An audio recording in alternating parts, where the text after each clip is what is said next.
بسم الله الرحمن الرحيم. وذكر فإن الذكرى تنفع المؤمنين.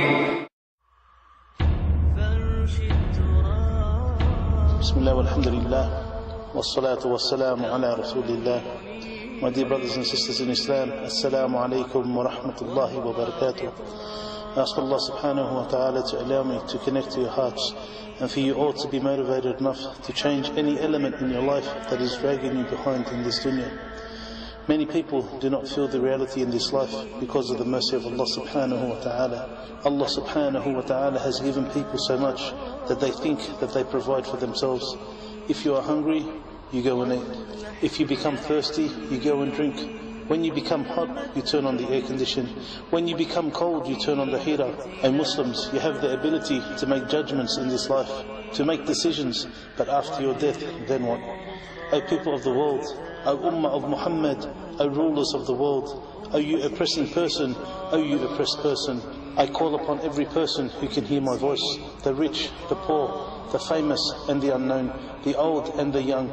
After your death, what decisions can you make? Which God will you be able to submit to? Who can you follow? Who can you oppress? Who can you cheat? What fun can you have? You will no longer have control over your soul. At that time, who can you turn to for help? You will have no one to help you because it will be too late.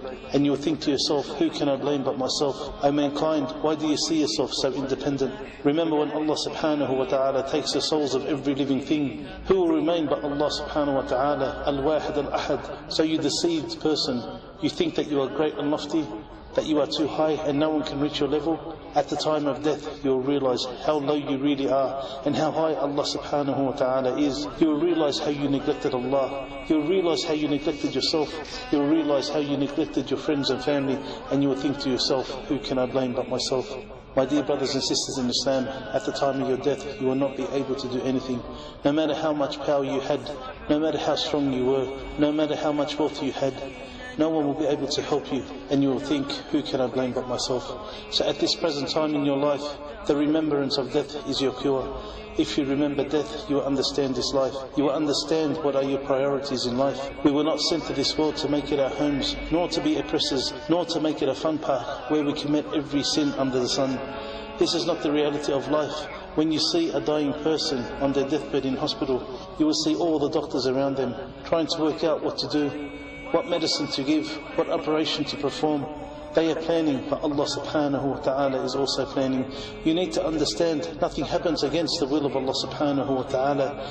So when Allah subhanahu wa ta'ala orders or sets the time of death for a person, there is no one that can interfere.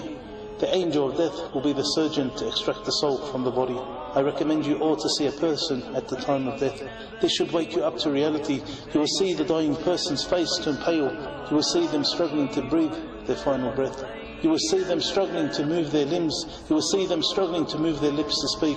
Often they fall in and out of consciousness. Their body starts to become cold. The dying person will be looking around, scared, seeing their family around them. We can just imagine what they are thinking. My family, I gave you my life, so what can you do for me now? My family, I gave you my life, I gave you my wealth, I gave you my love, I gave you my care, so how can you help me now? My family, I gave you my life, so how long will you remember me for after my death? How long will you pray for me? But I say to you all, at that time, you will think to yourself, who can I blame but myself? They would want to cry out to their family and say, oh my wife, oh my husband, oh my children, oh my family, please do not leave me, please help me, oh my family, which one of you is going to give me some of their lifespan?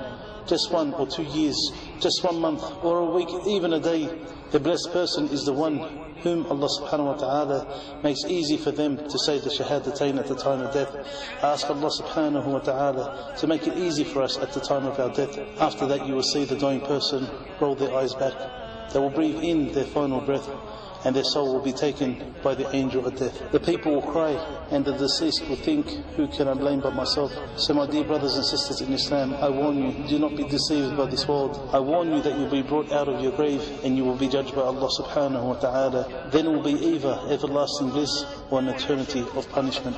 And finally I leave you with, to think about, who can I blame but myself?